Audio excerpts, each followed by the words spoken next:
Next up, please welcome presidential historian and Pulitzer Prize winning author Doris Kearns Goodwin.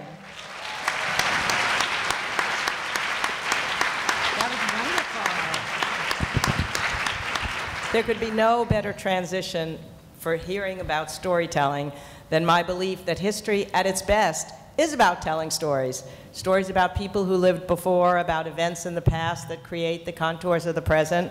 We study the lives of the others in the hope that we, the living, can learn from their struggles and their triumphs.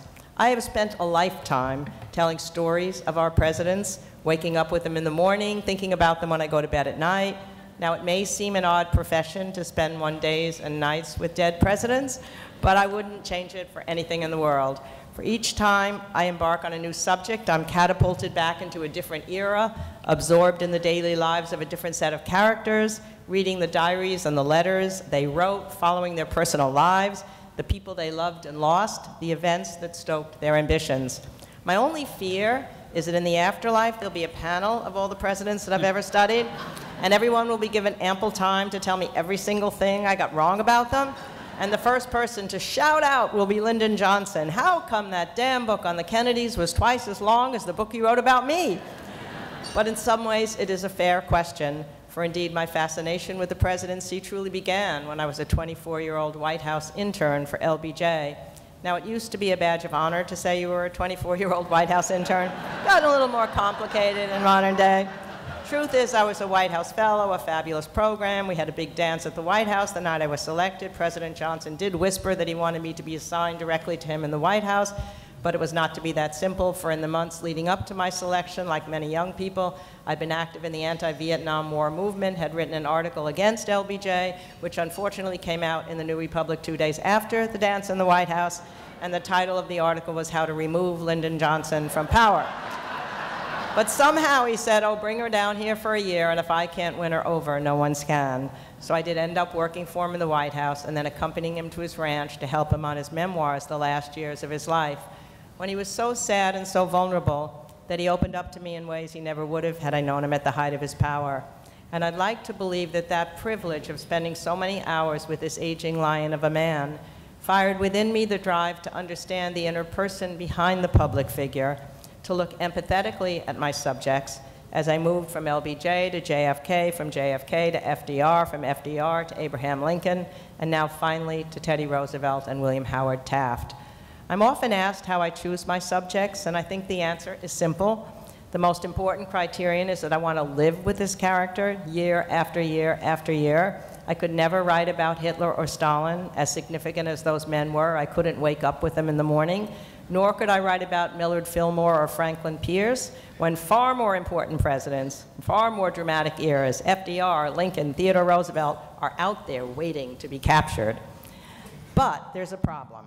It took me 6 years to complete Franklin and Eleanor in World War II, longer than it took the war to be fought. It took me 10 years to complete Lincoln, twice as long as the Civil War, and I'm now on my 6th year of working about TR and Taft.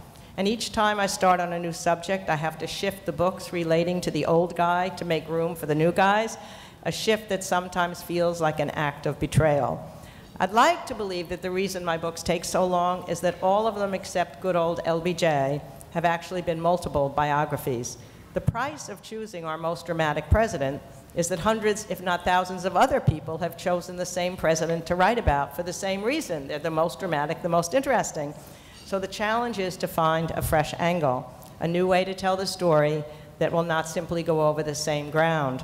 So I chose to write about 3 generations of Fitzgeralds and Kennedys instead of simply JFK. To tell the story of World War II, I settled on the home front instead of the war front, and chose to illuminate the partnership between Eleanor and Franklin instead of concentrating solely on FDR. And I loved finally having a woman at the center of my story, and what a woman she was. Then, after the pleasure of Franklin and Eleanor, Abraham Lincoln beckoned, the Moby Dick for historians. The prospect of living with him was absolutely thrilling, but also terrifying. 14,000 books had already been written on him, so finding a new angle would not be easy. At first, I thought I would focus on Abe and Mary, as I had done with Franklin and Eleanor, but after 2 years or more, I realized that unlike Eleanor, who was everywhere I needed her on the home front during World War II, Mary's story was essentially a private story, her activities would not illuminate the public side of the story. So I was stuck. But then after further reading in the diaries and letters of the time, the true treasures for an historian, I began to see that Abraham Lincoln, in a sense, was married more to the members of his cabinet than he was to Mary, spending time with them in the afternoons, taking carriage rides, playing poker at night. And then when I realized that these central figures had all been his rivals for the nomination, then I finally knew that I had the story I wanted to tell, Abraham Lincoln's team of rivals. Well, when I started casting about for my new subject, I returned to my favorite era in American history, the Progressive era, that heady, optimistic time at the turn of the 20th century when reform was in the air, when we had corrupt robber barons, corrupt politicians, corporate exploiters of our natural resources, the country prospering as never before, but the gap between the rich and the poor grown exponentially. Indeed, in the census of 1900, it was said that 1% of the people were said to own 99% of the wealth. It was an unnervingly familiar time when corporations were merging and economic opportunity was shrinking, when the quickened pace of life made possible by the telegraph and the railroad and the telephone was producing a stunning increase in nervous disorders, exacerbated by the rise of the tabloid press that exploded every local horror into national news.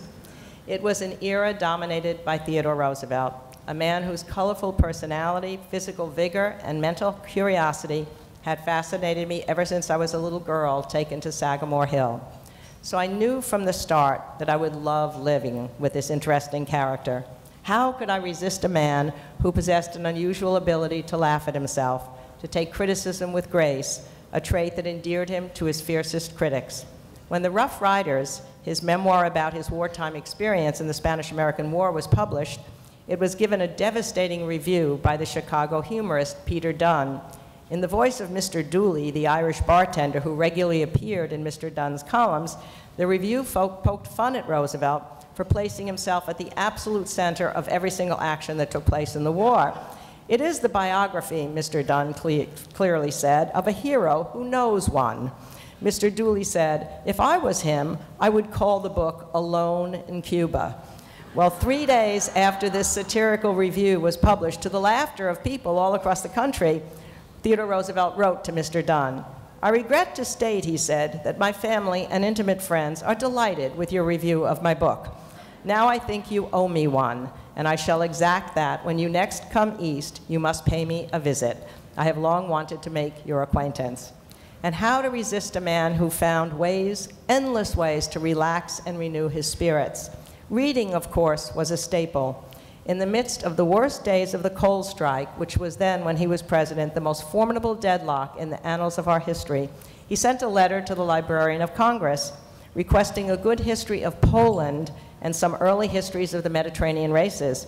I owe you so much, he told the librarian 2 days later. It has been such a delight to drop everything useful, everything relating to the coal strike, and to spend an afternoon reading about the relations between Assyria and Egypt, which could not possibly do me any good, and in which I reveled accordingly. How all of you would have appreciated his eclectic love of books. Well, beyond reading, exercise was a critical measure of his relaxation. Throughout his presidency, late afternoon was the time for a horseback ride, a boxing match, a raucous game of tennis, a strenuous hike along the cliffs in Rock Creek Park. He would drag visitors and friends along through the wooded section of the park with one simple rule. You had to move forward point to point. You could not go around any obstacle. If a creek got in a way, you forded it. If there was a river, you swam it. If there was a rock, you scaled it. If you came to a precipice, you let yourself down over it. Journalists delighted in descriptions of these late afternoon rambles as Roosevelt's fellow walkers desperately tried to keep up. Stories multiplied about this or that general or cabinet officer who dropped out and fell along the way. But the great story is told by the French ambassador, Jules Jusserand, who left a celebrated account of his first walk with the president. He arrived at the White House, he recalled. He was in afternoon dress and a silk hat, as if we were to stroll in the Tuileries or in the Champs-Élysées. He soon found himself in the country, following Roosevelt at breakneck speed through fields and over rocks. At last, they came to a wide stream, and he assumed they would rest for a moment and then turn back. Judge of my horror, he said, when I saw the president unbutton his clothes and heard him say, we had better strip so as not to wet our things in the creek. So he said, I too, for the honor of France, removed my apparel, except I kept on my lavender gloves.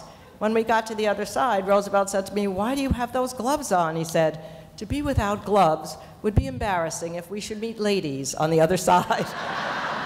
And there are hundreds of these stories. Stories, as you say, is it. But of course, in choosing TR, I was once again choosing a man about whom so many fine biographies had been written, so once again, I needed a fresh angle. Strangely, this time, unlike any of my other projects, I saw the story of the book from the very start.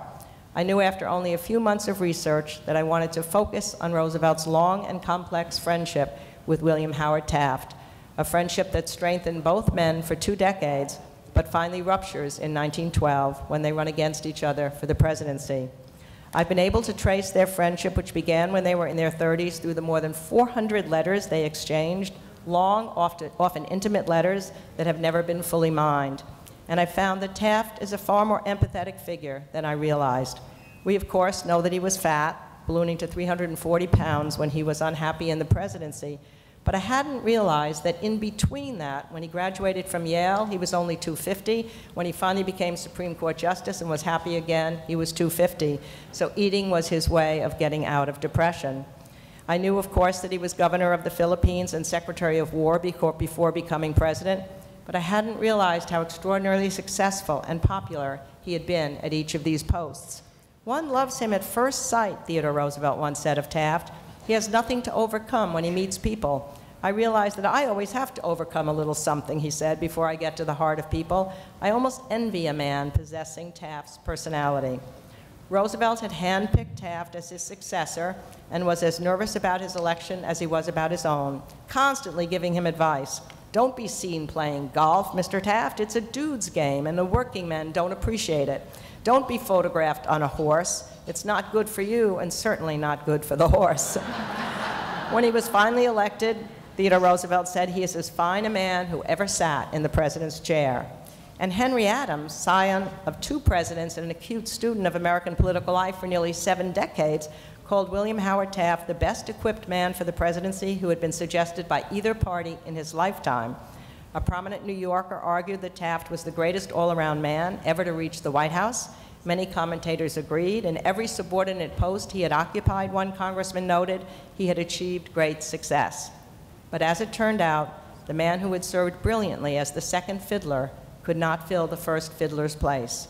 He did not have the audience sense. He had no comprehension of how to deal with the press, no understanding of how to use the president's platform, the bully pulpit, the name coined by Theodore Roosevelt.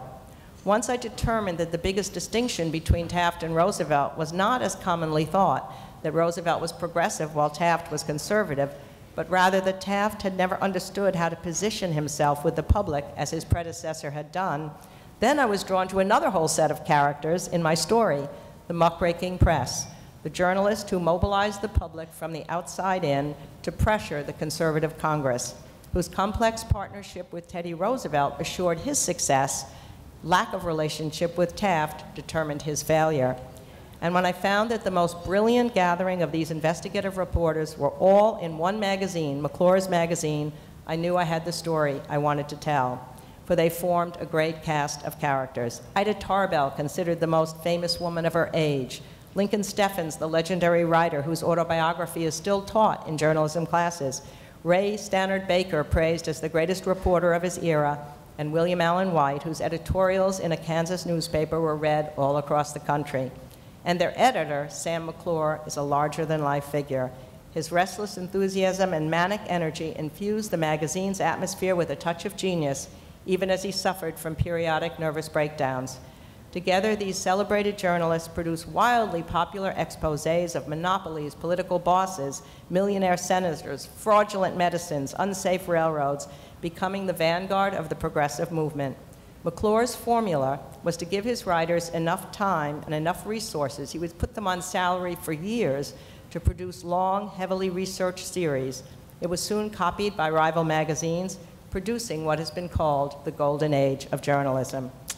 Well, I knew from the start that the climax of the story would be reached in 1912 when Teddy and Taft engaged in a brutal fight for the Republican nomination, complete with fistfights and revolvers, with cries of corruption.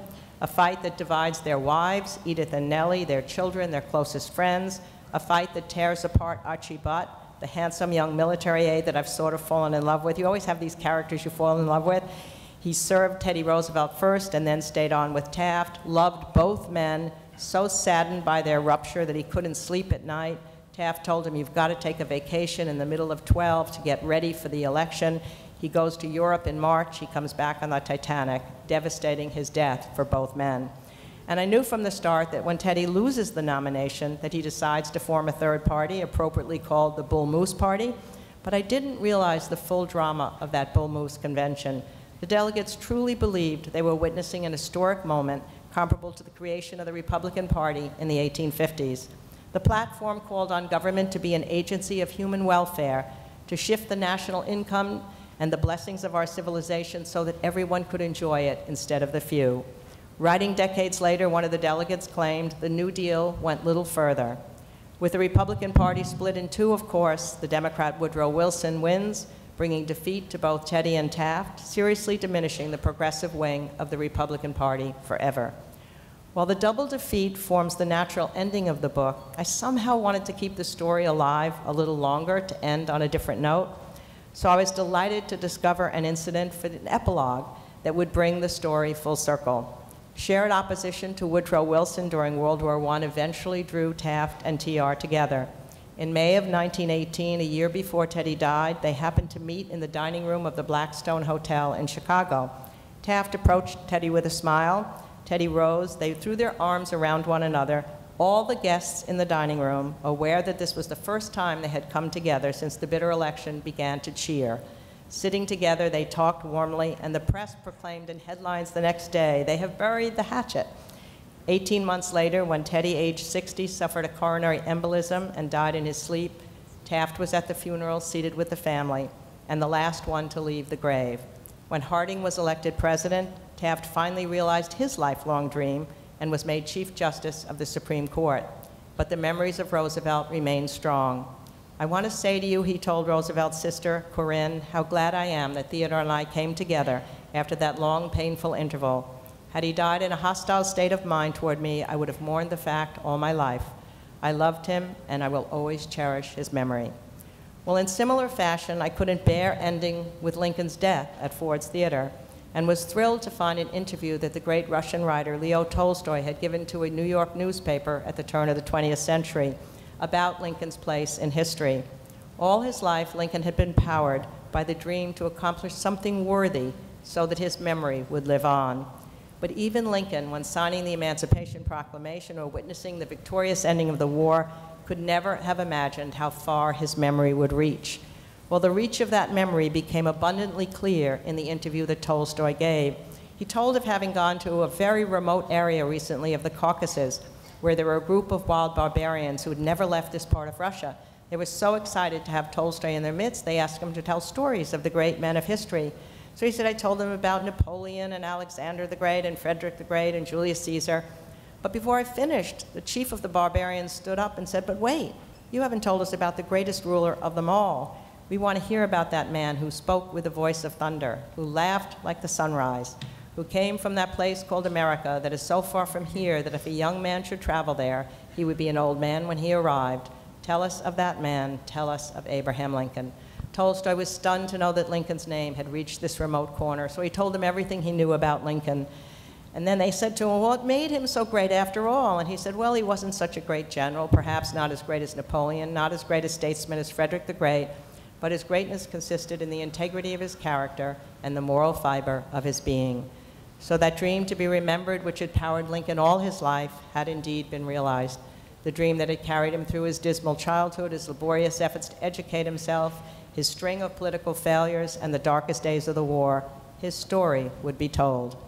Well, for most of us today, we may not have our faces carved in marble in Washington, but the stories of our lives will be told through the memories of our children, our friends, and our colleagues, which is why it is so important to retain the art of storytelling, so perfect to have followed him in our fast-moving world, to share the stories of our parents and our grandparents with our children and their children in turn.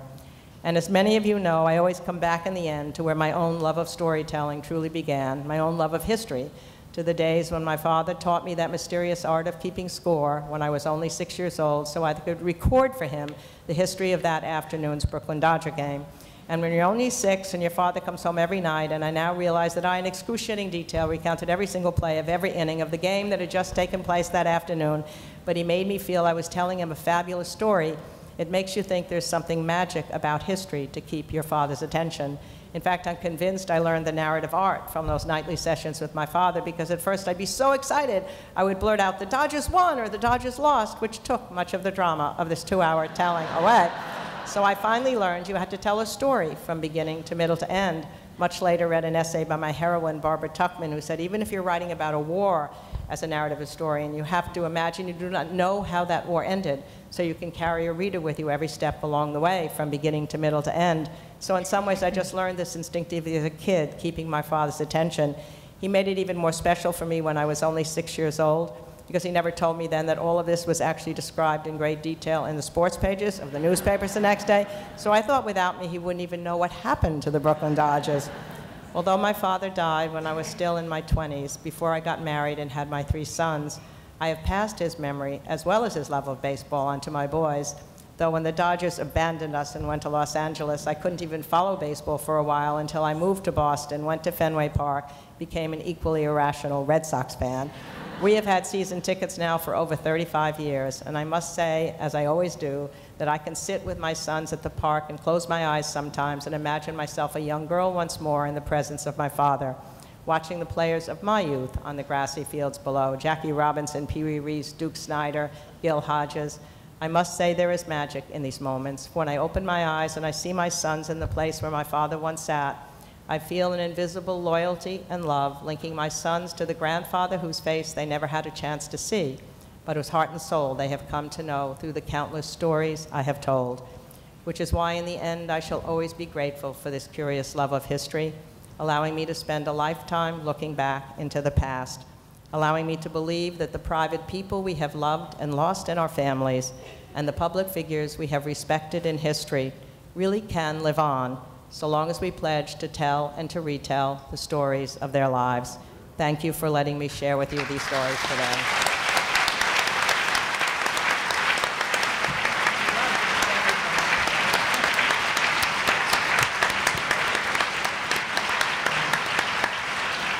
Thank you, Doris. That was wonderful as well. This is quite a panoply of authors up here. So, and by the way, you can have the Dodgers back.